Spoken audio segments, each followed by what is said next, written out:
Hi hello ನಮಸ್ಕಾರ ಚಾಮ್ಸ್, ಹೇಗಿದ್ದೀರಾ? ಎಲ್ಲರೂ ಆರಾಮಾಗಿದ್ದೀರಾ? ಸೊ ಇನ್ನೇನು ಮಿಡ್ ಟರ್ಮ್ ಎಕ್ಸಾಮ್ಸು ಹತ್ರ ಬರ್ತಾ ಇದೆ. ಸೊ ಅರ್ಧ ಸಿಲೆಬಸ್ ಆಲ್ಮೋಸ್ಟ್ ಮುಗ್ದೋಗಿದೆ. ಸೊ ಇದೇ ಸರಿಯಾದ ಟೈಮ್ ಮಕ್ಕಳೇ ನಿಮ್ಮ KCT ಪ್ರಿಪ್ರೇಷನ್ ಶುರು ಮಾಡೋದಕ್ಕೆ. ಸೊ ಹೌದು, ನಾನು ನಿಮ್ಮ ಮುಂದೆ ಮತ್ತೊಂದು KCT ಕ್ಲಾಸನ್ನು ತೊಗೊಂಡು ಬಂದಿದ್ದೀನಿ. ಯಾವುದು ಟಾಪಿಕ್ ತುಂಬ ಇಂಟ್ರೆಸ್ಟಿಂಗ್ ಟಾಪಿಕ್. ಹ್ಯೂಮನ್ ಫಿಸಿಯಾಲಜಿಯಲ್ಲಿ ಫಸ್ಟ್ ಟಾಪಿಕ್ ಯಾವುದದು? Breathing and exchange of gases. So ಯಾಕೆ ಈ ಥರ ಆಯಿತು ಅಂತಂದರೆ, ಸೊ ಈ ಚಾಪ್ಟರ್ನಲ್ಲಿ ನಾವು ಎರಡೂ ಡಿಸ್ಕಸ್ ಮಾಡ್ತಿದ್ದೀವಿ. ಗ್ಯಾಸಸ್ ಎಕ್ಸ್ಚೇಂಜ್ ಯಾವ ಥರ ಆಗುತ್ತೆ, ಬ್ರೀದಿಂಗ್ ಪ್ರಾಸೆಸ್ ಅಂದರೆ ಏನು, ಎಕ್ಸಾಕ್ಟ್ಲಿ ಯಾವ ಥರ ಅದನ್ನು ಡಿಫ್ಯೂಷನ್ ಅಂತ ಹೇಳ್ಬೋದು, ಬಟ್ ಎಕ್ಸಾಕ್ಟ್ಲಿ ಯಾವ ಲೊಕೇಶನ್ಸ್ ಎಲ್ಲ ಆಗುತ್ತೆ, ಏನು ನಡೆಯುತ್ತೆ, ಎಲ್ಲದನ್ನು ನಾವು ಈ ಪರ್ಟಿಕ್ಯುಲರ್ ಚಾಪ್ಟರ್ನಲ್ಲಿ ಕಲ್ತ್ಕೋಬೋದು. ಕರೆಕ್ಟ್? ಸೊ ಎಲ್ಲದಕ್ಕಿಂತ ಮೊದಲು KCTಯಲ್ಲಿ ಎಷ್ಟು ಪ್ರಶ್ನೆಯನ್ನು ಎಕ್ಸ್ಪೆಕ್ಟ್ ಮಾಡ್ಬೋದು ಅಂದರೆ, ಒಂದು ಪ್ರಶ್ನೆಯನ್ನು ನೀವು ಖಂಡಿತವಾಗ್ಲೂ ಎಕ್ಸ್ಪೆಕ್ಟ್ ಮಾಡ್ಬೋದು ಮಕ್ಕಳ. ಎಷ್ಟು ಪ್ರಶ್ನೆ? ಒಂದು ಪ್ರಶ್ನೆ. ಸೊ ಫಸ್ಟ್ PUCಯಲ್ಲಿ ಕಾಮನ್ ಥಿಂಗ್ ನೀವೇನು ಅಬ್ಸರ್ವ್ ಮಾಡ್ಬೋದು ಅಂದರೆ, KCT ಎಕ್ಸಾಮ್ನಲ್ಲಿ ಸೆಕೆಂಡ್ PUನಲ್ಲಿ ಜಾಸ್ತಿ ಪ್ರಶ್ನೆ ಬರೋವಂಥದ್ದು. ಫಸ್ಟ್ PUನಲ್ಲಿ ಅರೌಂಡ್ ಇಂಪಾರ್ಟೆಂಟ್ ಟಾಪಿಕ್ಸಲ್ಲೆಲ್ಲ ಅಂದರೆ ಮೇಜರ್ ಚಾಪ್ಟರ್ಸ್, ಫಿಸಿಯಾಲಜಿ ಆಗಿರಲಿ, ರೆಸ್ಪಿರೇಷನ್, ಫೋಟೋಸಿಂಥಸಿಸ್, ಸೊ ಈ ಚಾಪ್ಟರ್ಗಳೆಲ್ಲ ಸ್ಟ್ಯಾಂಡರ್ಡ್ ಒಂದು ಕ್ವೆಶ್ಚನ್ ನೀವು ಎಕ್ಸ್ಪೆಕ್ಟ್ ಮಾಡ್ಬೋದು. ಓಕೆ, ಸೊ ಹಾಗಾದರೆ ಒಂದು ಬ್ರೀಫ್ ಸಮರಿ ಕಲಿಯೋಣವಾ? ಈ ಚಾಪ್ಟರ್ನಲ್ಲಿ ಏನಿದೆ, ಯಾವುದಿದೆ ಟಾಪಿಕ್ಸ್ನೆಲ್ಲ ಒಂದ್ಸಲ ವಿಲ್ ಬ್ರಷ್ ಅಪ್. ಸೊ ಒಂದು ಮೈಂಡ್ ಮ್ಯಾಪ್ನ ಮೂಲಕ ಎಲ್ಲ ಡಿಸ್ಕಸ್ ಮಾಡೋಣ. ಅದಾದಮೇಲೆ ಒಂದು ಸಣ್ಣ ಸಮರಿ, ಅದಾದ ನಂತರ PYQs. So previous year questions ಯಾವ್ದು ಬಂದಿತ್ತು, 2020ಇಂದ 2025ವರೆಗೂ ಯಾವ್ದು ಬಂದಿತ್ತು, ಅದನ್ನೆಲ್ಲ ಡಿಸ್ಕಸ್ ಮಾಡೋಣ. ಓಕೆ, ಸೊ ಇದಕ್ಕೂ ಮುಂಚೆ ನನ್ನ ಅಂಡರ್ಸ್ಟ್ಯಾಂಡಿಂಗ್ ಏನು, ನೀವು ಇದೇ ಚಾಪ್ಟರ್ನ ಒನ್ ಶಾರ್ಟ್ ವಿಡಿಯೋ ನೋಡಿದ್ದೀರಾ. ಸೊ ನಿಮ್ಗೆ ಆಲ್ರೆಡಿ ಇದರ ಬೇಸಿಕ್ಸ್ ಐಡಿಯಾ ಇದೆ. ಸೊ ಇವತ್ತು ನಾವೇನು ಮಾಡ್ತಿದ್ದೀವಿ, ಒಂದ್ಸಲ ರಿವೈಸ್ ಮಾಡ್ತಿದ್ದೀವಿ. ಸೊ ನಾನೆಲ್ಲ ಕಾನ್ಸೆಪ್ಟ್ನ ಒಂದ್ಸಲ ಫಾಸ್ಟಾಗಿ ರಿವೈಸ್ ಮಾಡ್ತೀನಿ. ಅದಾದಮೇಲೆ ಕ್ವೆಶ್ಚನ್ಸನ್ನು ಸಾಲ್ವ್ ಮಾಡೋಣ. ಸಿಂಪಲ್. ಸೊ ನೀವೂ ತಡ ಮಾಡಬೇಡಿ, ಕಾಮೆಂಟ್ಸಲ್ಲಿ ಕ್ವೆಶ್ಚನ್ಸ್ಗೆ ಆನ್ಸರನ್ನು ಪೋಸ್ಟ್ ಮಾಡಿ, ಸರಿನಾ ತಪ್ಪ ಅನ್ನೋದನ್ನು ಚೆಕ್ ಮಾಡ್ಕೋಣ. ಓಕೆನಾ? So first one. ಸೊ ಈ ಚಾಪ್ಟರ್ನಲ್ಲಿ ಬರೋ ಅಂಥದ್ದು 3 ಟಾಪಿಕ್ ತುಂಬ ಇಂಪಾರ್ಟೆಂಟ್ ಮಕ್ಕಳೇ. ಯಾವ್ದ್ಯಾವುದದು? First one breathing mechanism. Okay, breathing mechanism. Second one, alveolar membranes ಅಥವಾ ದ ಮೆಂಬ್ರೇನ್ ಸಿಸ್ಟಮ್. ಇದ್ರ ಬಗ್ಗೆ ತುಂಬ ಪ್ರಶ್ನೆಗಳು ಬರುತ್ತೆ. ಅಥವಾ ಹೋಲ್ ಥಿಂಗ್ ಹೇಳಬೇಕು ಅಂದರೆ you can tell factors affecting diffusion. ಇದು ತುಂಬ ಇಂಪಾರ್ಟೆಂಟ್ ಆಗುತ್ತೆ. ಓಕೆ, ನೆಕ್ಸ್ಟ್ ಇಂಪಾರ್ಟೆಂಟ್ ಟಾಪಿಕ್ ಯಾವುದು? Third one, exchange of gases ಹೇಗಾಗುತ್ತೆ, exchange and transport of gases. Okay fine. ಅದಾದಮೇಲೆ ತುಂಬ ಇಂಪಾರ್ಟೆಂಟ್ ಆಗಿರೋವಂಥದ್ದು regulation of respiration disorders. Okay, ಇದರಲ್ಲಿನ ಒಂದು ತುಂಬ ಇಂಪಾರ್ಟೆಂಟ್ ಆಕ್ಸಿಜನ್ ಡಿಸೋಸಿಯೇಷನ್ ಕರ್ವ್. ಇದು ತುಂಬ ಇಂಪಾರ್ಟೆಂಟ್ ಆಗಿರುವಂಥದ್ದು. Okay fine,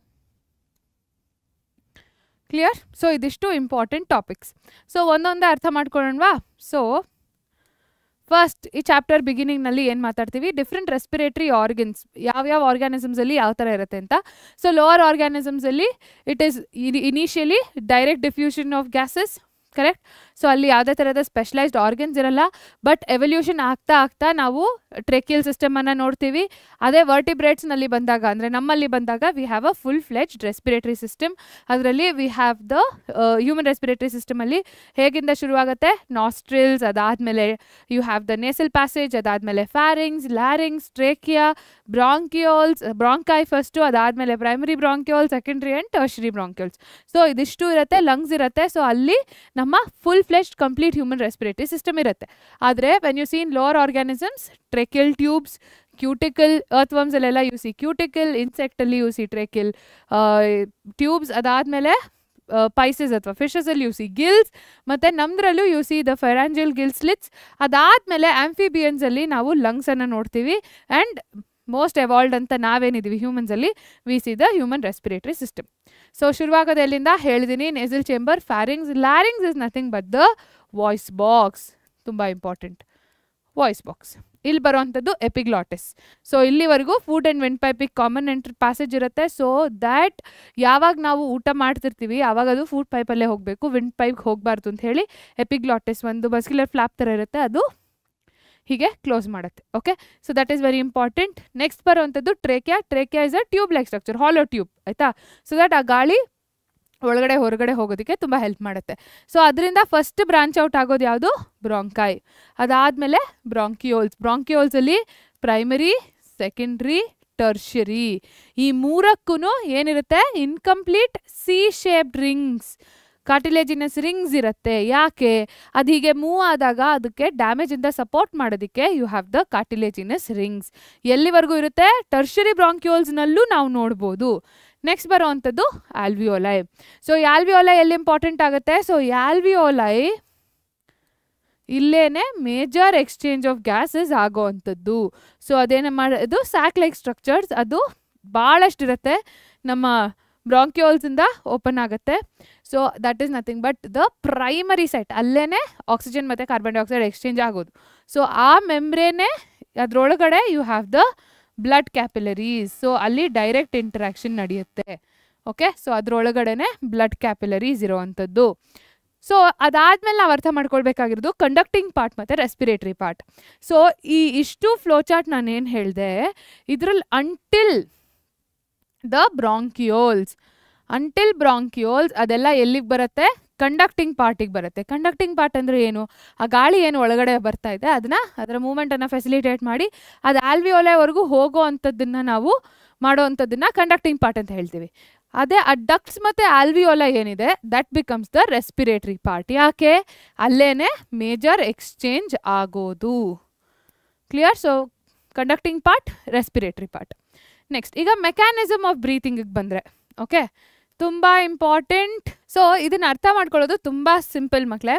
so first thing ಯಾವಾಗಲೂ ನೆನ್ಪಿಟ್ಕೊಳ್ಳಿ CI. ಓಕೆ, ಸೊ ಇನ್ಸ್ಪಿರೇಷನ್ ಅಥವಾ inhalation, okay, or inhalation, fine. Expiration or exhalation. So ನಿಮ್ಗಿದು ಆಲ್ರೆಡಿ ಗೊತ್ತಿರುತ್ತೆ that lungs are situated in the ಎಲ್ಲಿ ಪ್ರೆಸೆಂಟ್ ಆಗಿರುತ್ತೆ? ಥೊರಾಸಿಕ್ ಕ್ಯಾವಿಟಿನಲ್ಲಿರುತ್ತೆ. ಸೊ ಅದ್ರ ಮುಂದೆ ಸ್ಟರ್ನಮ್ ಇರುತ್ತೆ, ಹಿಂದೆ ವರ್ಟೆಬ್ರಲ್ ಕಾಲಮ್ ಇರುತ್ತೆ, ಲ್ಯಾಟ್ರಲಿ ರಿಬ್ಸ್ ಇರುತ್ತೆ, ಕೆಳಗಡೆ ಡಯಾಫ್ರಾಮ್ ಇರುತ್ತೆ. ಸೊ ಅದು ಒಂದು air tight close chamber. Okay, so ಆ ಚೇಂಬರ್ನಲ್ಲಿ for example if this is the trachea, just drawing very ರಫ್ಲಿ. ಓಕೆ, ಸೊ ಇಲ್ಲಿಂದ ಮತ್ತೆ ಅದು ಬ್ರಾಂಚ್ ಔಟ್ ಆಗುತ್ತೆ. Fine, so this is how it looks like. Fine, so ಈ ಗ್ಯಾಪಲ್ಲೆಲ್ಲೋ ನಮ್ಮ ಹಾರ್ಟ್ ಇರುತ್ತೆ. So this is how the diaphragm looks like, ಆಯಿತಾ. So ಇದೊಂದು ಸ್ವಲ್ಪ ತುಂಬ ಚಬ್ಬಿ ಆಗೋಯ್ತಲ್ವ ನಂತರ, but it will be little leaner. Okay, so ಈಗ ಇನ್ಸ್ಪಿರೇಷನ್ ಅಂತ ಮಾತಾಡಿದಾಗ, ಓಕೆ, ಇನ್ಹಲೇಷನ್ ಅಂತ ಆದಾಗ ಇಲ್ಲಿ ಎರಡು ವಿಷಯ ನಡೆಯುತ್ತೆ. ಓಕೆ, ಒಂದು contraction, two of them contract. ಏನು? ಒಂದು ಡಯಾಫ್ರಾಮ್. ಓಕೆ, ಡಯಾಫ್ರಾಮ್ ಅದು ಕಾಂಟ್ರಾಕ್ಟ್ ಆಗಿ ಏನಾಗುತ್ತೆ? ಫ್ಲ್ಯಾಟ್ ಆಗುತ್ತೆ. ಇಟ್ ಫ್ಲ್ಯಾಟನ್ಸ್. ಸೊ ಇದೇನಾಯಿತು ಈ ಕಡೆ? It pulls down. ಸೊ ಕೆಳಗಡೆ ಹೋಯಿತು. ನೆಕ್ಸ್ಟ್ ಇನ್ನೊಬ್ರು ಯಾರು? This is first one. Second one is external intercostal muscle. Okay, so ಇದು ಎರಡು ಕಾಂಟ್ರಾಕ್ಟ್ ಆಯಿತು. ಸೊ ಇಂಟರ್ಕಾಸ್ಟಲ್ ಮಸಲ್ ಹೀಗಿರೋ ಅಂಥದ್ದರಲ್ಲಿ ರಿಬ್ಸ್ ಹೀಗಿದ್ದರೆ ಇಲ್ಲಿ ಆ ಮಸಲ್ಸ್ ಪ್ರೆಸೆಂಟ್ ಆಗಿರುತ್ತೆ. ಓಕೆ, ಸೊ ಇದು ಕಾಂಟ್ರಾಕ್ಟ್ ಆದಾಗ it will pull the ribs away. So ಹೀಗೆ ಹೋಗತ್ತದು. ಸೊ ಏನಾಯ್ತು ಇಲ್ಲಿ? ಸ್ಪೇಸ್ ಜಾಸ್ತಿ ಆಯಿತು. ಸೊ ಅವಾಗ ಏನಾಯಿತು? ಥೊರಾಸಿಕ್ ಕ್ಯಾವಿಟಿನ ಪ್ರೆಷರ್ ಏನಾಯಿತು? ಪ್ರೆಷರ್ ಇನ್ಸೈಡ್ ಥೊರಾಸಿಕ್ ಕ್ಯಾವಿಟಿ ಇಲ್ಲಿ ಬರೀಲ್ಲ. Okay, I write it here. Thoracic ಕ್ಯಾವಿಟಿಯಲ್ಲಿ ಪ್ರೆಷರ್ ಕಡಿಮೆ ಆಯಿತು. Pressure reduces.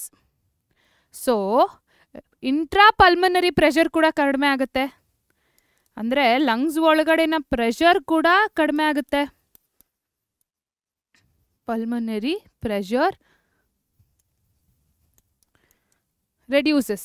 So ಅವಾಗ ಆಚೆಯಿಂದ air will enter inside. ಇದು inspiration. Contraction of diaphragm flatten ಆಗುತ್ತೆ, ಇಂಟರ್ಕಾಸ್ಟಲ್ ಮಸಲ್ ಕಾಂಟ್ರಾಕ್ಟ್ ಆಗುತ್ತೆ, ಆವಾಗ ರಿಬ್ಸ್ ಎಕ್ಸ್ಪ್ಯಾಂಡ್ ಆಗುತ್ತೆ, ಅಂದರೆ ಇಟ್ ವಿಲ್ ಪುಲ್ ಅವೇ, ಹಿಂಗೆ ಮೂವ್ ಆಗುತ್ತೆ. ಸೊ ಕ್ಯಾವಿಟಿಯಲ್ಲಿ ಜಾಸ್ತಿ ಜಾಗ ಬರುತ್ತೆ. ಸೊ ಆವಾಗ ಇಲ್ಲಿನ ಪ್ರೆಷರ್ ಜಾಸ್ತಿ ಇರುತ್ತೆ. ಸೊ ಆಲ್ವೇಸ್ ಪ್ರೆಷರ್ ಜಾಸ್ತಿ ಇದ್ದಾಗ from higher pressure to lower pressure ಕಡೆಗೆ ಅದು ಮೂವ್ ಆಗುತ್ತೆ. ಓಕೆ, ಸೊ ಆದರೆ ಎಕ್ಸ್ಪಿರೇಷನ್ನಲ್ಲಿ ಏನಾಗುತ್ತೆ? ಫಸ್ಟ್ ಥಿಂಗ್ ಇಲ್ಲಿ ರಿಲ್ಯಾಕ್ಸೇಷನ್ ಆಗುತ್ತೆ. ಯಾವುದ್ರದ್ದು? ಡಯಾಫ್ರಾಮ್ ಮತ್ತು ಇಂಟರ್ಕಾಸ್ಟಲ್ ಮಸಲ್ಸ್ ಎರಡೂ ರಿಲ್ಯಾಕ್ಸ್ ಆದಾಗ ಸೊ ಡಯಾಫ್ರಾಮ್ ಏನಾಗುತ್ತೆ ಮತ್ತೆ ಅದರ ನಾರ್ಮಲ್ ಶೇಪಿಗೆ ಬರುತ್ತೆ. ಅದರ ನಾರ್ಮಲ್ ಶೇಪ್ ಏನು? ಈ ಥರ. ಸೊ ಅದು ನಾರ್ಮಲ್ ಶೇಪಿಗೆ ಬರುತ್ತೆ. ಸೊ ಆವಾಗ ಕಂಪ್ರೆಸ್ ಆಯಿತು, ಇಂಟರ್ಕಾಸ್ಟಲ್ ಮಸಲ್ಸ್ ರಿಲ್ಯಾಕ್ಸ್ ಆಯಿತು. ಸೊ ರಿಬ್ಸ್ ಕೂಡ they will come back, normal ಪೊಸಿಷನಿಗೆ ವಾಪಸ್ ಬರುತ್ತೆ. ಸೊ ಆವಾಗ ಏನಾಗುತ್ತೆ? ಅದು ಮತ್ತೆ ಕನ್ಸ್ಟ್ರಿಕ್ಟ್ ಆಗೋಯ್ತು. ಸೊ ಆವಾಗ ಪ್ರೆಷರ್ ಜಾಸ್ತಿ ಆಗೋಯ್ತು ಒಳಗಡೆ. ಸೊ ಒಳಗಡೆ ಪ್ರೆಷರ್ ಜಾಸ್ತಿ ಆಯಿತು, ಆಚೆ ಪ್ರೆಷರ್ ಕಡಿಮೆ ಇದೆ. ಸೊ ಆವಾಗ air is expelled out. Clear?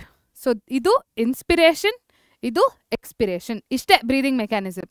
ಯಾವಾಗ ಕಾಂಟ್ರಾಕ್ಟ್ ಆಗುತ್ತೆ, ಯಾವಾಗ ರಿಲ್ಯಾಕ್ಸ್ ಆಗುತ್ತೆ. ಸೊ ನೀವೇನು ನೆನ್ಪಿಟ್ಕೊಳ್ಬೇಕು? CI contraction during inspiration. ಇದು ಒಂದು ನೆನ್ಪಿಟ್ಕೊಂಡ್ರೆ breathing mechanism done. Easy, simple, clear? So ಯಾವ್ದು ಕಾಂಟ್ರಾಕ್ಟ್ ಆಗುತ್ತೆ, ಯಾವುದು ರಿಲ್ಯಾಕ್ಸ್ ಆಗುತ್ತೆ. ಸೊ ಇಲ್ಲೇನಾಗುತ್ತೆ? ಇದು ಉಲ್ಟಾ. ಥೊರಾಸಿಕ್ ಕ್ಯಾವಿಟಿ ಪ್ರೆಷರ್ ಏನಾಗುತ್ತೆ? ಥೊರಾಸಿಕ್ ಕ್ಯಾವಿಟಿ ಪ್ರೆಷರ್ ಜಾಸ್ತಿ ಆಗುತ್ತೆ. ಸೊ ಇಂಟರ್ ಪಲ್ಮನರಿ ಪ್ರೆಷರ್ ಏನಾಗುತ್ತೆ? ಇಂಟ್ರಾ ಪಲ್ಮನರಿ ಪ್ರೆಷರ್ ಏನಾಗುತ್ತೆ? ಅದೂ ಸಹ ಜಾಸ್ತಿ ಆಗುತ್ತೆ. ಸೊ ಈ ಸಿಚುವೇಷನಲ್ಲಿ ಏರ್ ಎಂಟರ್ಸ್ ಇನ್ಸೈಡ್, ಈ ಸಿಚುವೇಷನಲ್ಲಿ air is removed out. Simple, clear? So ಇದು breathing mechanism. So next important topic ಈ ಚಾಪ್ಟರ್ನಲ್ಲಿ ಯಾವುದು? Next important topic gaseous exchange. So ಈ ಗೇಷಿಯಸ್ ಎಕ್ಸ್ಚೇಂಜ್ ಕೂಡ ಸಿಂಪಲಾಗಿ ಅರ್ಥ ಮಾಡ್ಕೋಬೇಕು ಅಂದರೆ ಒಂದು ಸಿಂಪಲ್ ಡಯಾಗ್ರಾಮ್ ಸಾಕು. ಓಕೆ, ಸೊ ಫಸ್ಟ್ ಥಿಂಗ್ ಇಲ್ಲಿ ಎರಡು ವಿಷಯ ನೀವು ನೆನ್ಪಿಟ್ಕೊಳ್ಬೇಕು. ಒನ್ ಈಸ್ ಪಾರ್ಷಿಯಲ್ ಪ್ರೆಷರ್, ಆಯಿತಾ? ಸೊ ಈಗ ಒಂದು ಕಂಟೈನರ್ನಲ್ಲಿ ನಾನು ಎಷ್ಟೊಂದು ಗ್ಯಾಸ್ ಮಾಲಿಕ್ಯೂಲ್ಸ್ ಹಾಕಿದ್ರೆ ಆ ಇಂಡಿವಿಜುವಲ್ ಆಗಿ ಎಷ್ಟು ಪ್ರೆಷರ್ ಹಾಕುತ್ತೋ, ಅಂದರೆ ಗ್ರೀನ್ದು ಪಾರ್ಷಿಯಲ್ ಪ್ರೆಷರ್ ಅಂದರೆ ಆ ಟೋಟಲ್ ಪ್ರೆಷರ್ನಲ್ಲಿ ಅದ್ರ ಕಾಂಟ್ರಿಬ್ಯೂಷನ್ ಎಷ್ಟಿರುತ್ತೋ ಅದನ್ನು ನಾವು ಪಾರ್ಷಿಯಲ್ ಪ್ರೆಷರ್ ಅಂತೀವಿ. ಸೊ ವಾಲ್ಯೂಮ್ ಕಡಿಮೆ ಇದ್ದಾಗ ಪ್ರೆಷರ್ ಯಾವಾಗಲೂ ಜಾಸ್ತಿ ಇರುತ್ತೆ. ಯಾಕೆ? ಜಾಗ ಕಡಿಮೆ ಇದೆ, correct? Volume is less, pressure is high. Let's take another situation. Volume is high, ಆವಾಗ ಪ್ರೆಷರ್ ಇಸ್ ಲೋ. ಸೊ ಯಾವಾಗಲೂ ನೆನ್ಪಿಟ್ಕೊಳ್ಳಿ, ವಾಲ್ಯೂಮ್ ಅಥವಾ pressure is inversely proportional to volume. Pressure inversely proportional to volume. So ಯಾವಾಗಲೂ gases ಎಲ್ಲಿಂದ ಹೋಗುತ್ತೆ? High ಪ್ರೆಷರಿಂದ low ಪ್ರೆಷರಿಗೆ ಹೋಗುತ್ತೆ. ಅರ್ಥ ಆಯ್ತಾ? ಹೈ ಪ್ರೆಷರಿಂದ ಲೋ ಪ್ರೆಷರಿಗೆ ಹೋಗುತ್ತೆ. ಅದೇ ವಾಲ್ಯೂಮ್ ಬಗ್ಗೆ ಮಾತಾಡಿದ್ರೆ ಕಡಿಮೆ ವಾಲ್ಯೂಮಿಂದ ಅದು ಜಾಸ್ತಿ ವಾಲ್ಯೂಮ್ ಕಡೆಗೆ ಹೋಗುತ್ತೆ. ಇದಿಷ್ಟು ನೆನಪಿದ್ರೆ ಈ ಚಾರ್ಟ್ ಈಸಿಯಾಗಿ ಅರ್ಥ ಆಗುತ್ತೆ. Okay, so first thing partial pressure of oxygen. ಇಲ್ಲಿ ತುಂಬ ಕ್ಲಿಯರ್ ಆಗಿ ನೆನ್ಪಿಟ್ಕೊಳ್ಳಿ. ಫಸ್ಟ್ ನಾವು ಮಾತಾಡೋದು partial pressure of oxygen. So partial ಪ್ರೆಷರ್ನ ಆಕ್ಸಿಜನ್ ಆಚೆ ಎಷ್ಟಿರುತ್ತೆ? 159 mmHg, ಅದು ಅದರ ಯೂನಿಟ್. ಸೊ ಇಲ್ಲಿ ಒಳಗಡೆ ಎಷ್ಟಿದೆ? 104 mmHg. ಸೊ ಇಲ್ಲಿ it is more higher pressure to lower pressure. Water is air is entering inside. ಇಲ್ಲಿ ಆಲ್ವಿಯೋಲೈನಲ್ಲಿ 104 mmHg. ಅದೇ ಕ್ಯಾಪಿಲರೀಸ್ನಲ್ಲಿ ಎಷ್ಟಿದೆ? It is 95 mmHg. So 104, 95, higher to lower. So oxygen will enter into the blood vessel. So ಅಲ್ಲಿಂದ ಅದು ನಮ್ಮ circulatory ಸಿಸ್ಟಮ್ಗೆ ಹೋಗಿ ಕೊನೆಗೆ ಎಲ್ಲಿ ರೀಚ್ ಆಗುತ್ತೆ? ನಮ್ಮ ಟಿಶ್ಯೂಸ್, ಬಾಡಿ ಟಿಶ್ಯೂಸ್ಗೆ ಬರುತ್ತೆ. ಓಕೆ, ಸೊ ಈ ಬಾಡಿ ಟಿಶ್ಯೂಸಿಗೆ ಬಂದಾಗ ಸೊ ಪಲ್ಮನರಿ ವೇನ್ ಎಲ್ಲಿಗೆ ಕೊಡ್ತಾ ಇದೆ? ಹಾರ್ಟಿಗೆ ಕೊಡ್ತಾ ಇದೆ. ಹಾರ್ಟಿಂದ ಅದು ಎಲ್ಲಿಗೆ ಪಂಪ್ ಆಗ್ತಿದೆ? ಅಯೋಟಾಯಿಂದ to all different body tissues. So body ಟಿಶ್ಯೂಸಲ್ಲಿ ಇಲ್ಲಿ ಎಷ್ಟಿದೆ? ಇಟ್ ಈಸ್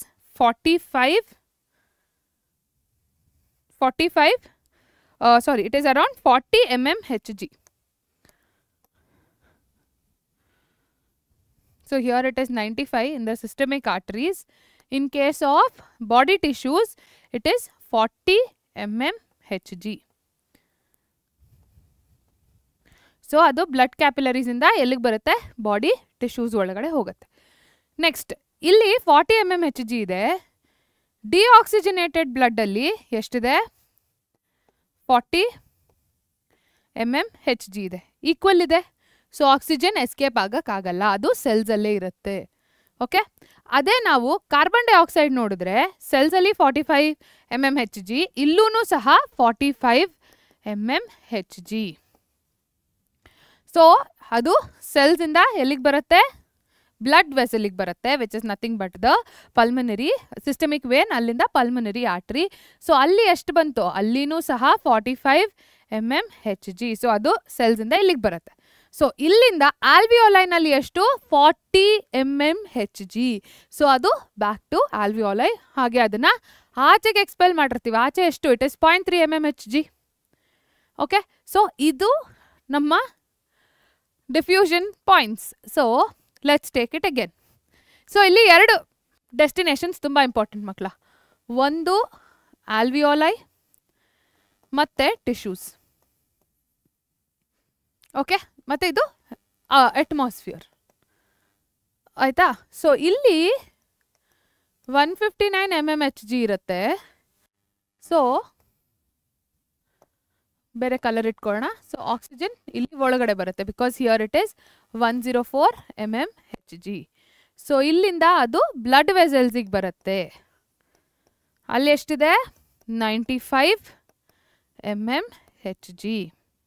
ಬ್ಲಡ್ ವೆಸಲಿಂದ ಟಿಶ್ಯೂಸ್ನಲ್ಲಿ ಹೋಗುತ್ತೆ. ಯಾಕೆ, ಇಲ್ಲಿ 40 mmHg. ಸೊ ನಾನಿಲ್ಲಿ ಪೂರ್ತಿ ಮಾತಾಡ್ತಾ ಇರೋದು oxygenated blood. Oxygenated blood. So ಪ್ರತಿಯೊಂದು 100 mlಗೂ 5 ml ಅನ್ನು ನಾವು ಟ್ರಾನ್ಸ್ಪೋರ್ಟ್ ಮಾಡ್ತಿದ್ದೀವಿ, 5 ml ಆಫ್ ಆಕ್ಸಿಜನ್. ಸೊ ಇಲ್ಲಿ ಆಕ್ಸಿಜನ್ನೇ ನಾವು ಮಾತಾಡ್ತಾ ಇರೋದು. ಈಗ let us talk about from the tissues ಏನಾಗುತ್ತೆ. ಟಿಶ್ಯೂಸ್ನಲ್ಲಿ 45 mmHg ಕಾರ್ಬನ್ ಡೈಆಕ್ಸೈಡ್, ಬ್ಲಡ್ ವೆಸಲ್ಸಲ್ಲೂ 45 mmHg.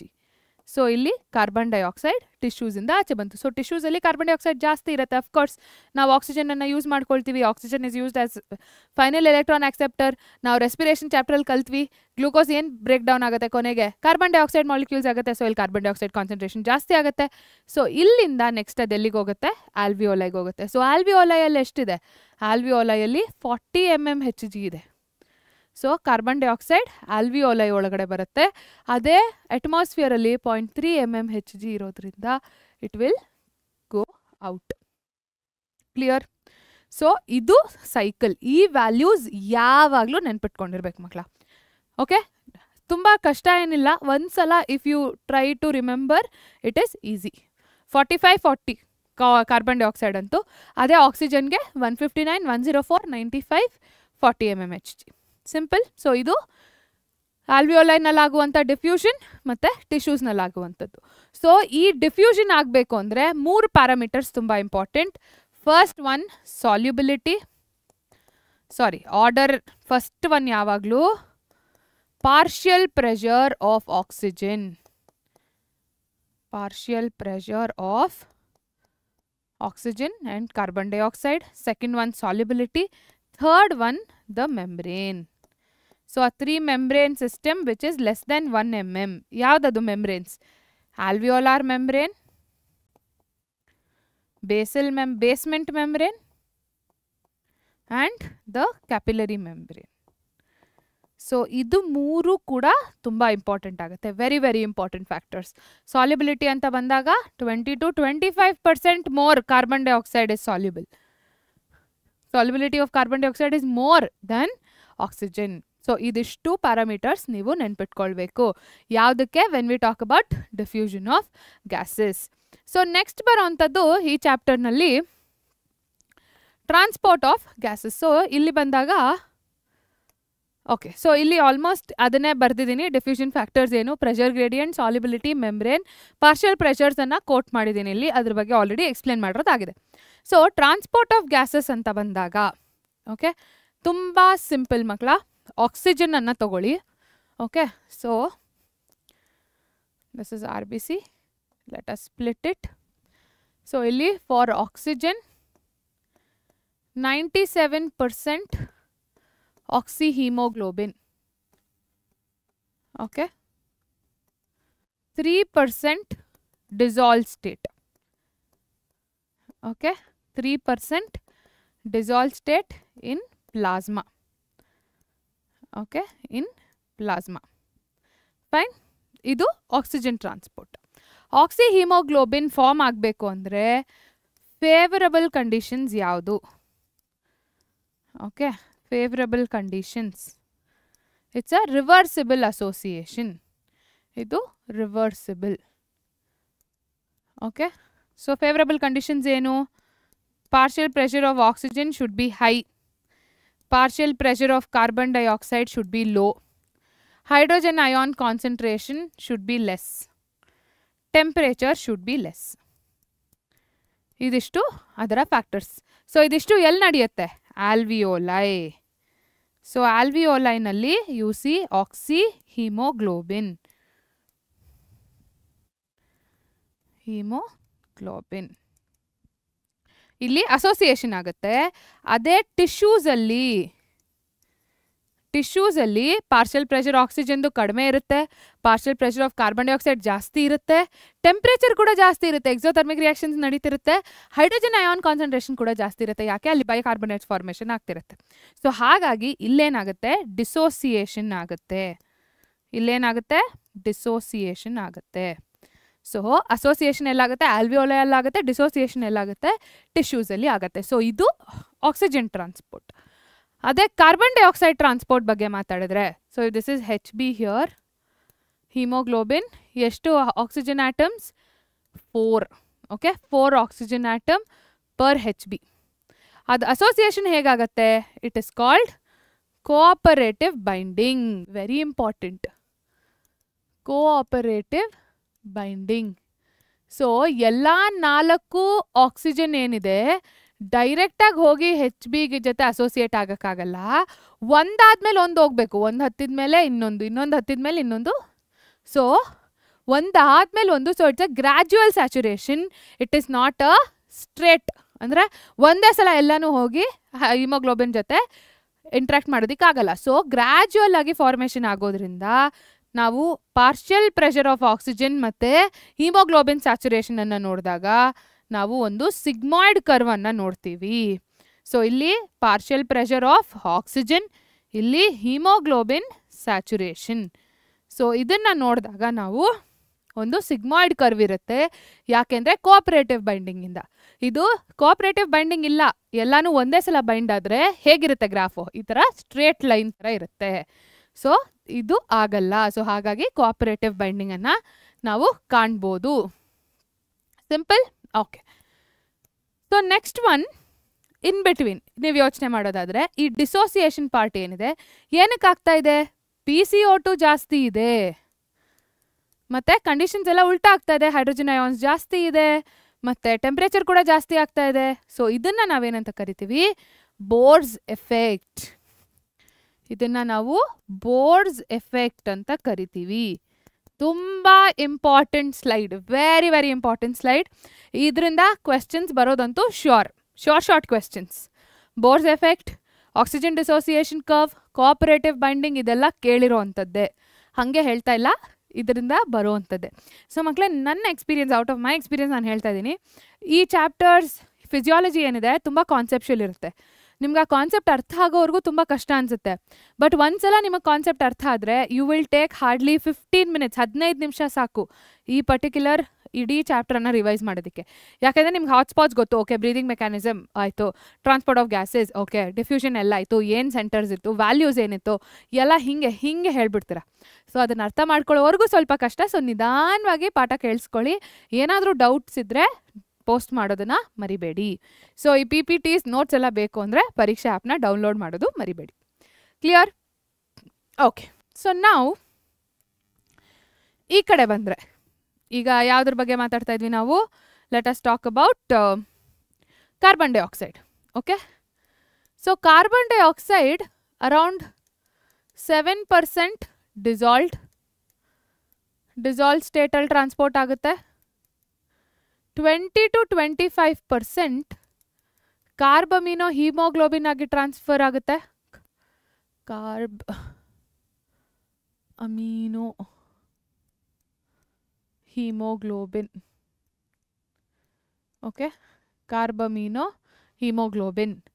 ಹಾಗಾದರೆ ಮ್ಯಾಮ್ ರೆಸ್ಟ್ 70% ಹೇಗೆ ಅಂತಂದರೆ, ರೆಸ್ಟ್ 70% ಬೈಕಾರ್ಬನೇಟ್ ಆಗಿ ಅದು ಮೂವ್ ಆಗುತ್ತೆ. ಹೇಗದು? How is that possible? So ಇಲ್ಲಿ ಒಂದು ರಿಯಾಕ್ಷನ್ ನಡೆಯುತ್ತೆ ಮಕ್ಕಳ. ಯಾರು ಬೇಕಾಗಿರೋರು? ಎನ್ಸೈಮ್ ಬಂದು ಕಾರ್ಬಾನಿಕ್ ಆನ್ಹೈಡ್ರೇಸ್. ಯಾವ್ದು ಮಕ್ಕಳ? ಕಾರ್ಬಾನಿಕ್ ಅನ್ಹೈಡ್ರೇಸ್. ಸೊ ಇಲ್ಲಿ ಕಾರ್ಬಾನಿಕ್ ಅನ್ಹೈಡ್ರೇಸ್ ಏನು ಮಾಡುತ್ತೆ? ಇಲ್ಲಿ ಟಿಶ್ಯೂಸಲ್ಲಿ ಇರೋವಂಥ CO2 ಮತ್ತು H2O ಅದು H2CO3 ಮಾಡುತ್ತೆ. ಅದಾದಮೇಲೆ it will make HCO3- plus H+. So ಈ ರಿಯಾಕ್ಷನ್ಗೆ ಯಾವ ಎನ್ಸೈಮ್ ಬೇಕು? ಕಾರ್ಬಾನಿಕ್ ಅನ್ಹೈಡ್ರೇಸ್. ಈ reaction it is also reversible reaction. This is also reversible reaction. This is also reversible reaction. So ಇದು ಈ ಡೈರೆಕ್ಷನಲ್ಲಿ ಯಾವಾಗ ಹೋಗುತ್ತೆ? ಕಾರ್ಬನ್ ಡೈಆಕ್ಸೈಡ್ ಕಾನ್ಸಂಟ್ರೇಷನ್ ಜಾಸ್ತಿ ಇದ್ದಾಗ. ಸೊ ಅದು ಎಲ್ಲಿ? ಟಿಶ್ಯೂಸಲ್ಲಿ. ಅದೇ ಆಲ್ವಿಯೋಲೈನಲ್ಲಿ ಇಟ್ ಈಸ್ ರಿವರ್ಸ್. ಯಾಕೆ? ಅಲ್ಲಿ ಕಾರ್ಬನ್ ಡೈಆಕ್ಸೈಡ್ ಕಾನ್ಸಂಟ್ರೇಷನ್ ಕಡಿಮೆ ಇರುತ್ತೆ, ಅಲ್ಲಿ O2 ಕಾನ್ಸಂಟ್ರೇಷನ್ ಜಾಸ್ತಿ ಇರುತ್ತೆ. ಸೊ ಅವಾಗ ಬೈಕಾರ್ಬನೇಟ್ ಆಗಿರೋದು ಕಾರ್ಬನ್ ಡೈಆಕ್ಸೈಡ್ ಆಗಿ ಸ್ಪ್ಲಿಟ್ ಆಗಿ ಅದು ಎಸ್ಕೇಪ್ ಆಗುತ್ತೆ. ಸೊ ಇಲ್ಲೇನು ಮಾಡ್ತಿದೆ ಅಂದರೆ ಅದು ಟ್ರ್ಯಾಪ್ ಮಾಡ್ತಾ ಇದೆ. ಕಾರ್ಬನ್ ಡೈಆಕ್ಸೈಡ್ ಮತ್ತು ವಾಟರ್ ಬೈಕಾರ್ಬನೇಟ್ ಆಗಿ ಟ್ರ್ಯಾಪ್ ಆಗಿ ಅದು ಬ್ಲಡ್ಡಲ್ಲಿ ಟ್ರಾನ್ಸ್ಪೋರ್ಟ್ ಆಗಿ ಆಲ್ವಿಯೋಲೈಗೆ ಹೋಗಿದ ತಕ್ಷಣ ಇಟ್ ವಿಲ್ ಬ್ರೇಕ್ ಆಗಿ CO2 ಫಾರ್ಮ್ ಆಗುತ್ತೆ. ಮತ್ತು ಅಲ್ಲಿಂದ ಅದು ಇಟ್ ಎಸ್ಕೇಪ್ಸ್ ಔಟ್. ಯಾಕೆ? ಮತ್ತೆ ಅಲ್ಲಿ ಪ್ರೆಷರ್ ಗ್ರೇಡಿಯಂಟಿಂದ. ಕ್ಲಿಯರ್? ಸೊ ಇದು ಕಾರ್ಬಾನಿಕ್ ಅನ್ಹೈಡ್ರೇಸ್ ಅಥವಾ ಬೈಕಾರ್ಬನೇಟ್ಸ್ ತುಂಬ ಇಂಪಾರ್ಟೆಂಟ್. ಮ್ಯಾಮ್ ಹಾಗಾದರೆ ಈ ಕಾರ್ಬಮಿನೋ ಹಿಮೋಗ್ಲೋಬಿನ್ ಹೇಗಾಗುತ್ತೆ? ಸೊ ಇಲ್ಲಿ HB ಅಂದರೆ haemoglobin can bind to carbon dioxide ಕೂಡ. ಮ್ಯೂಚುವಲ್ ಫ್ರೆಂಡ್ಸ್ ಆಗತ್ತೆ. ಓಕೆ, ಸೊ ಇದು ಯಾವಾಗ ಆಗುತ್ತೆ? ಇದಕ್ಕೆ ಸೂಟಬಲ್ ಕಂಡೀಷನ್ಸ್ ಏನು? ಇದಕ್ಕೆ ಸೂಟಬಲ್ ಕಂಡೀಷನ್ಸ್ PCO2 ಜಾಸ್ತಿ ಇರಬೇಕು. Partial pressure of carbon dioxide should be more. Partial pressure of oxygen should be less. Okay, so ಇಲ್ಲಿ ನೀವು ನೋಡ್ತಿದ್ದೀರಾ ಕಾರ್ಬನ್ ಡೈಆಕ್ಸೈಡ್ ಜಾಸ್ತಿ ಇದ್ರೆ H+ ಅಯಾನ್ಸ್ ಜಾಸ್ತಿ ಇರುತ್ತೆ. ಸೊ ಕಾರ್ಬಮಿನೋ ಹಿಮೋಗ್ಲೋಬಿನ್ ಬಗ್ಗೆ ಮಾತಾಡ್ತಾ ಇದ್ವಿ. ಆ ಅಸೋಸಿಯೇಷನ್ ಯಾವಾಗ ಆಗುತ್ತೆ? Partial pressure of carbon dioxide ಜಾಸ್ತಿ ಇರಬೇಕು, ಪಾರ್ಷಿಯಲ್ ಪ್ರೆಷರ್ ಆಫ್ ಆಕ್ಸಿಜನ್ ಕಡಿಮೆ ಇರಬೇಕು. ಕರೆಕ್ಟ್? ಸೊ ಇಲ್ಲಿ ನೀವು ನೋಡ್ತಿದ್ದೀರಾ ಈಗ ಕಾರ್ಬನೇಟ್ಸ್ ಫಾರ್ಮ್ ಆಯಿತು ಅಂತಂದಾಗ H+ ರಿಲೀಸ್ ಆಗ್ತಾ ಇದೆ. ಸೊ H+ ರಿಲೀಸ್ ಆಗ್ತಾ ಇದೆ ಅಂದಾಗ H+ ಅಯಾನ್ ಕಾನ್ಸಂಟ್ರೇಷನ್ ಆಬ್ವಿಯಸ್ಲಿ ಜಾಸ್ತಿ ಇರುತ್ತೆ. ಕರೆಕ್ಟ್? ಸೊ ಇದು ಜಾಸ್ತಿ ಆಯಿತು ಅಂದಾಗ ಯಾವ್ದು ಫೇವರ್ ಆಗುತ್ತೆ? ಕಾರ್ಬಮಿನೋ ಹಿಮೋಗ್ಲೋಬಿನ್ ಫೇವರ್ ಆಗುತ್ತೆ. H+ ಕಡಿಮೆ ಇದ್ದಾಗ ಯಾವ್ದು ಫೇವರ್ ಆಗುತ್ತೆ?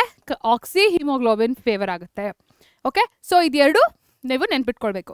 Oxygen 97%, oxy hemoglobin 3% dissolve state.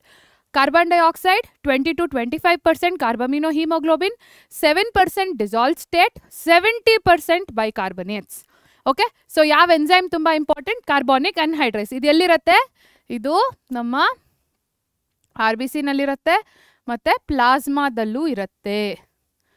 ಆದರೆ ಪ್ಲಾಸ್ಮಾದಲ್ಲಿ ತುಂಬ ಕಡಿಮೆ ಇರುತ್ತೆ. ಓಕೆ, ಸೊ RBC ಮತ್ತು ಪ್ಲಾಸ್ಮಾ. ಸಿಂಪಲ್. ಓಕೆ, ಸೊ ಇದಿಷ್ಟು ಟ್ರಾನ್ಸ್ಪೋರ್ಟ್ ಆಫ್ ಗ್ಯಾಸಸ್. ಸೊ ಇದಾದ್ಮೇಲೆ ಬರೋ ಅಂಥದ್ದು ಸಿಂಪಲ್ ಆಗಿರೋ ಅಂಥದ್ದು is regulation. Okay, so regulation ಹೇಗಾಗುತ್ತೆ? ಸೊ ಈ ಬ್ರೀದಿಂಗ್ ನಾವೇನು ಮಾತಾಡ್ತಿದ್ದೀವಿ, ಇದರ ರೆಗ್ಯುಲೇಷನ್ ಸೆಂಟರ್ಸ್ ಯಾವ್ದು ಅಂದರೆ ರೆಗ್ಯುಲೇಷನ್ ಸೆಂಟರ್ಸ್ 2 ಇದ್ದಾವೆ. ಓಕೆ, ರೆಗ್ಯುಲೇಷನ್ ಒಂದು ಇಸ್ ನ್ಯೂರಲ್, ಆಯಿತಾ, ನಮ್ಮ ನರ್ವಸ್ ಸಿಸ್ಟಮ್ ಇನ್ಕ್ಲೂಡ್ ಆಗಿರುತ್ತೆ. ಇನ್ನೊಂದು ನಮ್ಮ ಕೆಮಿಕಲ್ ಇಂಟಿಗ್ರೇಷನ್ ಅಂದರೆ ಹಾರ್ಮೋನ್ಸ್ ಇನ್ವಾಲ್ವ್ ಆಗಿರುತ್ತೆ ಅಥವಾ ಕೀಮೋರೆಸೆಪ್ಟರ್ಸ್ ಇನ್ವಾಲ್ವ್ ಆಗಿರುತ್ತೆ. ಸೊ ಇಲ್ಲಿ we have central nervous system ಅಲ್ವಾ, ಬ್ರೇನ್. ಸೊ ಬ್ರೇನಲ್ಲಿ ಹೈಂಡ್ ಬ್ರೇನ್ ಸ್ಪೆಸಿಫಿಕಲಿ 2 ರೀಜನ್ ಇದೆ, ಮೆಡ್ಯೂಲಾ ಮತ್ತು ಪಾನ್ಸ್. ಸೊ ಮೆಡ್ಯುಲಾದಲ್ಲಿ ಏನಾಗುತ್ತೆ, there is a respiration rhythm centre. Rhythm centre. Pons ಅಲ್ಲಿ ಏನಿದೆ, ನ್ಯೂಮೋಟ್ಯಾಕ್ಸಿಕ್ ಸೆಂಟರ್. ಓಕೆ. ಸೊ ಈ ರಿದಮ್ ಸೆಂಟ್ರಲ್ಲಿ ಏನಾಗುತ್ತೆ, ನಾವು ಹೇಗೆ ಇನ್ಹೇಲ್ ಮಾಡ್ತೀವಿ, ಎಕ್ಸೇಲ್ ಮಾಡ್ತೀವಿ, ಆ ರಿದಮ್ ಏನಿದೆ ಅದು ಸಬ್ಕಾನ್ಷಿಯಸ್ಲಿ ನಡೀತಾ ಇರುತ್ತೆ. ನಾವು ನಿದ್ದೆ ಮಾಡಬೇಕಾದ್ರೂ ಆ ನಾರ್ಮಲ್ ರೆಸ್ಪಿರೇಷನ್ ಏನಿದೆ ನಡೀತಾ ಇರುತ್ತೆ. ಸೊ ಅದನ್ನು ಯಾರು ಮೇಂಟೈನ್ ಮಾಡ್ತಾರೆ, ಮೆಡ್ಯುಲಾದಲ್ಲಿರುವಂತಹ ರಿದಮ್ ಸೆಂಟರ್. ಅದೇ ಪಾನ್ಸ್ನಲ್ಲಿರುವಂಥ ನ್ಯೂಮೋಟ್ಯಾಕ್ಸಿಕ್ ಸೆಂಟರ್ ಅದೇನು ಮಾಡುತ್ತೆ, ಇನ್ಸ್ಪಿರೇಷನ್ ಅಥವಾ ಇನ್ಹಲೇಷನ್ನ ಡ್ಯೂರೇಷನ್ ಅನ್ನು ಕ್ಯಾಲ್ಕುಲೇಟ್ ಮಾಡುತ್ತೆ. ಡ್ಯೂರೇಷನ್. ಓಕೆ. ಸೊ ಡ್ಯೂರೇಷನ್ ಅನ್ನು ಕ್ಯಾಲ್ಕುಲೇಟ್ ಮಾಡುತ್ತೆ, ಅಂದರೆ ಮೇಂಟೈನ್ ಮಾಡುತ್ತೆ. ಸೊ ಈಗ ಆಕ್ಸಿಜನ್ ರಿಕ್ವೈರ್ಮೆಂಟ್ ಜಾಸ್ತಿ ಇದೆ ಅಂದಾಗ ಇನ್ಹಲೇಷನ್ ಜಾಸ್ತಿ ಇರುತ್ತೆ, ಸೊ ಎಕ್ಸ್ಪಿರೇಷನ್ ಕಡಿಮೆ ಆಗುತ್ತೆ. ಸೊ ಹಾಗೆ ಮೇಂಟೈನ್ ಮಾಡ್ಕೊಳ್ಳುತ್ತೆ. ಸೊ ಇದು ಎರಡು ರೆಗ್ಯುಲೇಷನ್ ಸೆಂಟರ್ಸ್ ತುಂಬ ಇಂಪಾರ್ಟೆಂಟ್. ಕೆಮಿಕಲ್ಗೆ ಬಂದರೆ ಕೀಮೋ ರಿಸೆಪ್ಟರ್ಸ್, ಕೀಮೋಸೆನ್ಸಿಟಿವ್ ರಿಸೆಪ್ಟರ್ಸ್. ಇದು ಎರಡು ಕಡೆ ನಾವು ನೋಡ್ಬೋದು. ಒಂದು ಕ್ಯಾರೋಟಿಡ್ ಆರ್ಟರಿ, ಓಕೆ, ಇನ್ನೊಂದು ಅಯೋಟಿಕ್ ಇದರಲ್ಲಿ ಅಯೋಟಾದ ಇದರಲ್ಲಿ ಕ್ಯಾಪಿಲರೀಸಲ್ಲಿ ನೋಡ್ಬೋದು. ಏನಾಗುತ್ತೆ, ಅಯೋಟಿಕ್ ಬ್ರಿಡ್ಜ್. ಸೊ ಇಲ್ಲೇನಾಗುತ್ತೆ, ಈಗ ಈ ಕೀಮೋ ಸೆನ್ಸಿಟಿವ್ ರಿಸೆಪ್ಟರ್ಸ್ ಇರೋದ್ರಿಂದ by any chance carbon dioxide concentration ಜಾಸ್ತಿ ಆದರೆ ಆವಾಗ ಒಂದು ಅಲಾರ್ಮ್ ಸಿಗ್ನಲ್ ಹೋಗುತ್ತೆ. ಓಕೆ, ಕಾರ್ಬನ್ ಡೈಆಕ್ಸೈಡ್ ಜಾಸ್ತಿ ಇದೆ, ಈಗ ಇನ್ಹಲೇಷನ್ ಜಾಸ್ತಿ ಆಗಬೇಕು, ಯಾಕೆ ಆಕ್ಸಿಜನ್ ರಿಕ್ವೈರ್ಮೆಂಟ್ ಇದೆ. ಸೊ ಈ ಕ್ಯಾರೋಟಿಡ್ ಆರ್ಟರಿ ಯಾಕೆ ತುಂಬ ಇಂಪಾರ್ಟೆಂಟ್, ಅದು ಬ್ರೇನಿಗೆ ಬ್ಲಡ್ ಕೊಡೋ ಅಂಥದ್ದು. ಆ ಸೆರಿಬ್ರೋಸ್ಪೈನಲ್ ಫ್ಲೂಯಿಡ್ ಏನಿರುತ್ತೆ ಆ ಬ್ರೇನ್ ಸುತ್ತಲೂ, ಅದರಲ್ಲಿ ಯಾವಾಗಲಾದರೂ ಕಾರ್ಬನ್ ಡೈಆಕ್ಸೈಡ್ ಕಾನ್ಸಂಟ್ರೇಷನ್ ಜಾಸ್ತಿ ಆದರೆ ಅದು ಒಂದು ಮೆಸೇಜನ್ನು ಕಳಿಸುತ್ತೆ. ಯಾರಿಗೆ ಕಳಿಸುತ್ತೆ ಮೆಸೇಜು, ಅಲಾರ್ಮ್ ಮೆಸೇಜು, ಅದನ್ನು ನಮ್ಮ ಮೆಡ್ಯುಲಾ ಕಳಿಸುತ್ತೆ.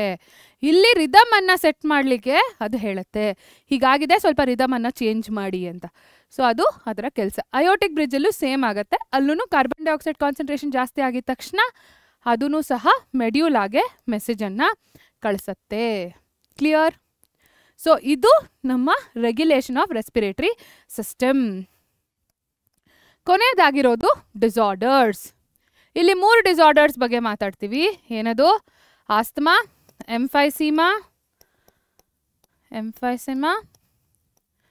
OCD, ಆಕ್ಯುಪೇಷನಲ್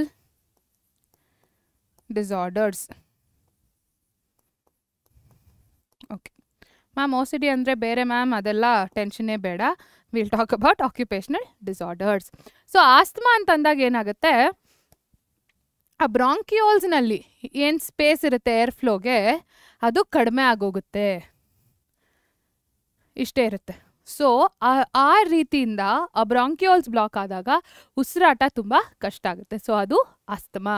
ಯಾವುದರಿಂದ ಬರುತ್ತೆ? ಅಲರ್ಜೀಸ್, ಡಸ್ಟು, ಆ ಎಕ್ಸ್ಪೋಜರಿಂದ ಇದು ಬರುವಂಥದ್ದು. ಎಂಫೈಸೀಮಾಲ್ ಏನಾಗುತ್ತೆ, ಫೈಬ್ರೋಸಿಸ್ ಕಂಡೀಷನ್ ಆಗುತ್ತೆ. ಅಂದರೆ ಸಣ್ಣ ಸಣ್ಣ ಫೈಬ್ರಾಯ್ಡ್ಸ್ ಫಾರ್ಮ್ ಆಗೋದ್ರಿಂದ ಅಲ್ಲೂ ಸಹ ಬ್ಲಾಕೇಜ್ ಆಗುತ್ತೆ, ಅಲ್ಲಿ ಬ್ರೀದಿಂಗ್ ಪ್ರಾಬ್ಲಮ್ ಆಗುತ್ತೆ. ಅಥವಾ ಈ ಆಲ್ವಿಯೋಲಾರ್ ವಾಲ್ ಏನಿದೆ ಅದು ಡಿಸ್ರಪ್ಟ್ ಆಗಿಬಿಟ್ಟಿರುತ್ತೆ. ಆಯಿತಾ? ಆಲ್ವಿಯೋಲಾರ್ ವಾಲ್ ತುಂಬ ಇಂಪಾರ್ಟೆಂಟ್ ಅಲ್ವಾ ಡಿಫ್ಯೂಷನ್ ಆಗಬೇಕಾದ್ರೆ. ಸೊ ಅದೇ ಡ್ಯಾಮೇಜ್ ಆಗಿದೆ ಅಂದರೆ ಅಲ್ಲಿ ಯಾವುದೇ ಥರದ ಡಿಫ್ಯೂಷನ್ ನಡೀತಿರಲ್ಲ, ರೆಸ್ಪಿರೇಷನ್ ಎಫಿಷಿಯನ್ಸಿ ತುಂಬ ಕಡಿಮೆ ಆಗಿಬಿಟ್ಟಿರುತ್ತೆ. So that is emphysema. Occupational ಡಿಸಾರ್ಡರ್ಸಲ್ಲಿ ಸಿಲಿಕೋಸಿಸ್ ಒಂದು. ಸೊ ಇಲ್ಲೇನಾಗುತ್ತೆ, ಅವ್ರು ಮಾಡುವಂತಹ ಕೆಲಸದಿಂದ ಕಂಟಿನ್ಯೂಸ್ ಎಕ್ಸ್ಪೋಜರ್ ಆಗ್ತಿರುತ್ತೆ. ಮೈನ್ಸ್ ಆಗಿರಲಿ, ಯಾವುದಾದ್ರೂ ಕನ್ಸ್ಟ್ರಕ್ಷನ್ ಸೈಟ್ ಆಗಿರಲಿ, ಅಲ್ಲಿ ಏನಾಗ್ತಿರುತ್ತೆ, ಡಸ್ಟ್ ಎಕ್ಸ್ಪೋಜರ್ ಕಂಟಿನ್ಯೂಸ್ ಆಗಿರುತ್ತೆ. ಒಂದಷ್ಟು ಎಲಿಮೆಂಟ್ಸ್ನ ಎಕ್ಸ್ಪೋಜರ್ ಇರೋದ್ರಿಂದ ಅಲ್ಲಿ ಅವರಿಗೆ ಬ್ರೀದಿಂಗ್ ಪ್ರಾಬ್ಲಮ್ಸ್ ಬರೋದನ್ನು ನಾವು ಆಕ್ಯುಪೇಷನಲ್ ಡಿಸಾರ್ಡರ್ಸ್ ಅಂತ ಕರಿತೀವಿ. ಎಂಫೈಸೀಮಾಗೆ ಇನ್ನೊಂದು ತುಂಬ ಇಂಪಾರ್ಟೆಂಟ್ ಕಾಸ್ ಸ್ಮೋಕಿಂಗ್. ಸೊ ಸ್ಮೋಕ್ ಮಾಡೋದ್ರಿಂದ ಈ ಪ್ರಾಬ್ಲಮ್ ಬರುತ್ತೆ. ಸೊ ದಟ್ ಈಸ್ ವೈ ಯಾರು ಸ್ಮೋಕ್ ಮಾಡಬಾರ್ದು. ಸೊ ಅಲ್ಲಿ ಯಾವುದೇ ಥರದ ಟಾಲರೆನ್ಸ್ ಅಂತ ಹೇಳ್ತೀವಲ್ಲ ಮ್ಯಾಮ್, ಒಂದು ಸ್ವಲ್ಪ ಮಾಡಿದ್ರೆ ಏನು, ಒಂದು ಅಷ್ಟು ದಿವಸ ಆದರೆ ಏನು, ದರ್ ಇಸ್ ಝೀರೋ ಟಾಲರೆನ್ಸ್ ಮಕ್ಕಳೇ. ನಮ್ಮ ಬಾಡಿಗೆ it is zero tolerance. So ಹಾಗಾಗಿ you are not suppose to, ಅಂದರೆ ಬೇಡ, ಹೇಗೋ ಹೆಲ್ದಿಯಾಗಿದ್ದೀವಿ ಹಾಗೆ ಮೇಂಟೈನ್ ಮಾಡ್ಕೊಳ್ಳೋದು ತುಂಬ ಇಂಪಾರ್ಟೆಂಟ್ ಆಗುತ್ತೆ. ನೀವೆಲ್ಲ ಒಳ್ಳೆಯವರು, ಮಾಡಲ್ಲ ಬಿಡಿ ಅಲ್ವಾ. ಸೊ ಇದಿಷ್ಟು ಡಿಸಾರ್ಡರ್ಸ್. ಸೊ ಇಲ್ಲಿಗೆ ಎಲ್ಲ ಟಾಪಿಕ್ಸ್ ಮುಗೀತಾ? ಹೀಗೆ ಅಂದ್ಬಿಟ್ರೆ ಕಾಮೆಂಟ್ಸಲ್ಲಂತೂ ಒಂದು 10-15 ಕಾಮೆಂಟ್ಸ್ ಬಂದ್ಬಿಡುತ್ತೆ ಅಲ್ವಾ. ಯಾವ್ದು ಮಿಸ್ ಮಾಡಿದ್ದೆ? ಲಂಗ್ ಕೆಪಾಸಿಟೀಸ್ ಮತ್ತು ಲಂಗ್ ವಾಲ್ಯೂಮ್ಸ್. ಸೊ ಅದೊಂದು ಸಣ್ಣ ಬಿಟ್ಟು ಡಿಸ್ಕಸ್ ಮಾಡಿದ್ರೆ ಈ ಚಾಪ್ಟರ್ನ ಥಿಯರಿ ಪಾರ್ಟ್ ಮುಗಿಯುತ್ತೆ. So first one lung volumes ಅಂತ ತಗೊಂಡ್ರೆ ಫಸ್ಟ್ ಬರುವಂಥದ್ದು ಯಾವುದು? Tidal volume around 500 ml. So ಏನು ಟೈಡಲ್ ವಾಲ್ಯೂಮ್ ಅಂದರೆ ನಾರ್ಮಲ್ ಇನ್ಸ್ಪಿರೇಷನ್ ಆ್ಯಂಡ್ ಎಕ್ಸ್ಪಿರೇಷನ್. ಒಂದ್ಸಲ ನಾನು ನಾರ್ಮಲ್ ಆಗಿ ಇನ್ಹೇಲ್ ಮಾಡಿ ಎಕ್ಸೇಲ್ ಮಾಡಿದ್ರೆ ಬರೋವಂಥದ್ದು ಟೈಡಲ್ ವಾಲ್ಯೂಮ್. ನೆಕ್ಸ್ಟ್ ಬರೋವಂಥದ್ದು ಇನ್ಸ್ಪಿರೇಟ್ರಿ ರಿಸರ್ವ್ ವಾಲ್ಯೂಮ್. ಸೊ ನಾನು ಫೋರ್ಸಿಬಲ್ ಆಗಿ ಇನ್ಹೇಲ್ ಮಾಡಿಕೊಂಡ್ರೆ ಅವಾಗ ಬರೋವಂಥದ್ದು. So this is around 2000 to 2500 ml.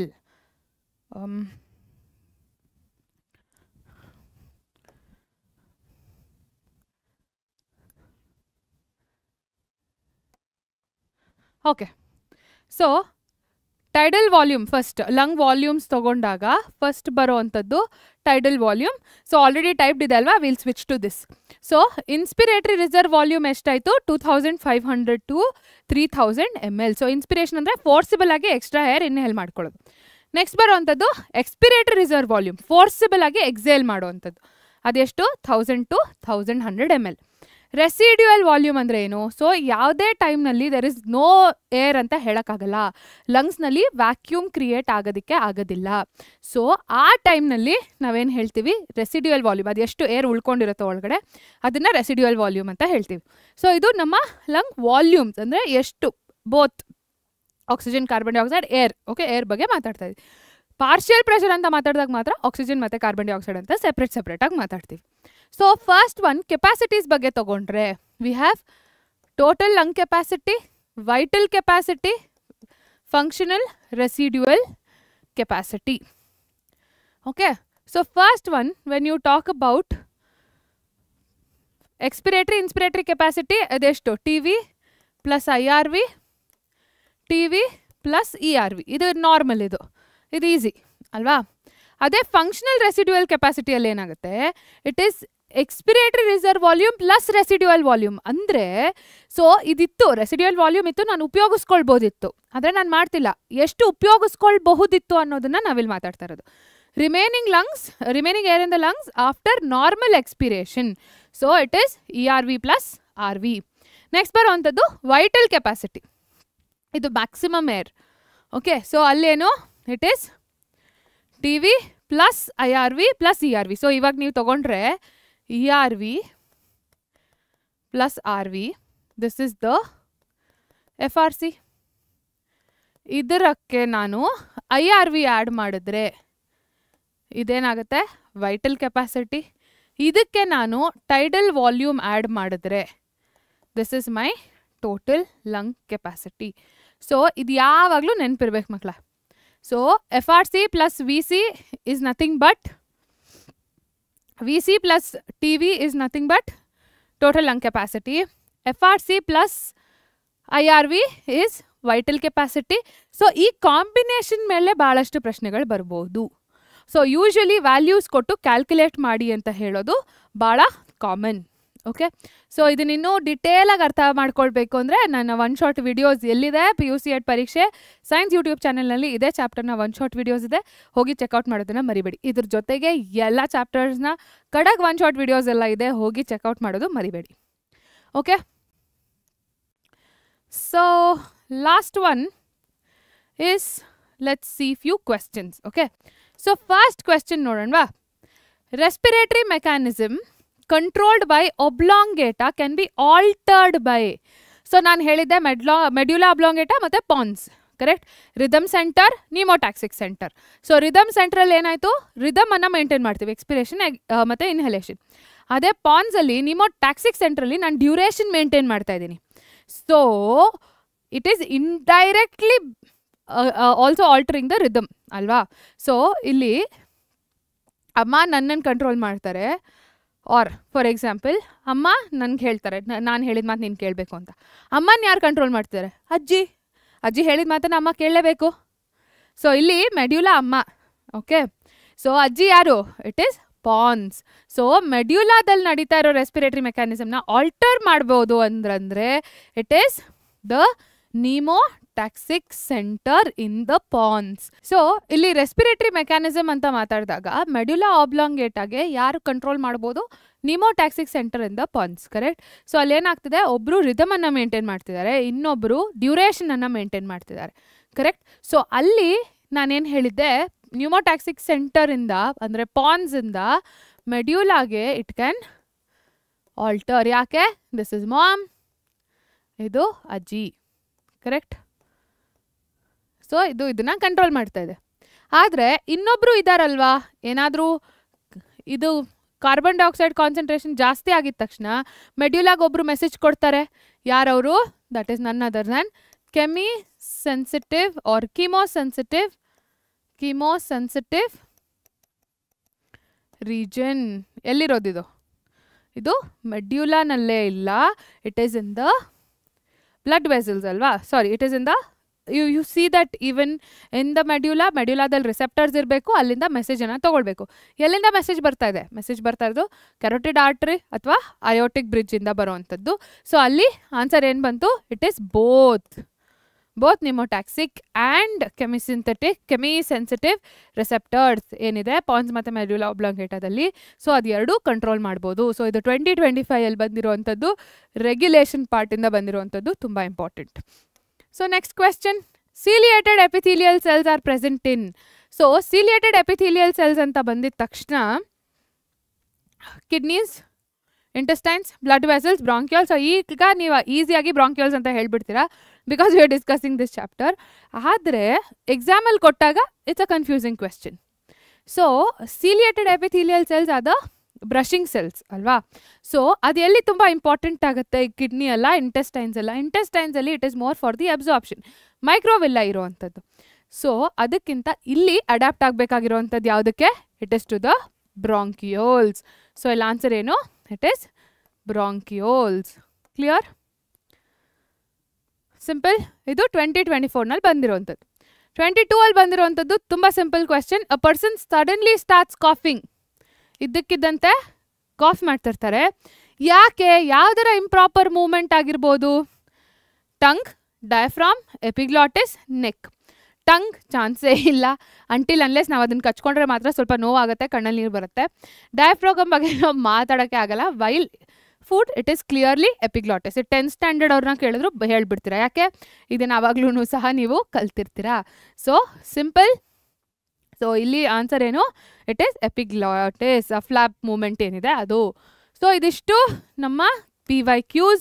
So simple ಆಗಿರೋವಂಥ ಕ್ವೆಶ್ಚನ್, ಸ್ವಲ್ಪ ಯೋಚನೆ ಮಾಡಿದ್ರೆ ಆನ್ಸರ್ ಮಾಡ್ಬೋದಾಗಿರೋವಂಥ ಕ್ವೆಶ್ಚನ್ಸ್.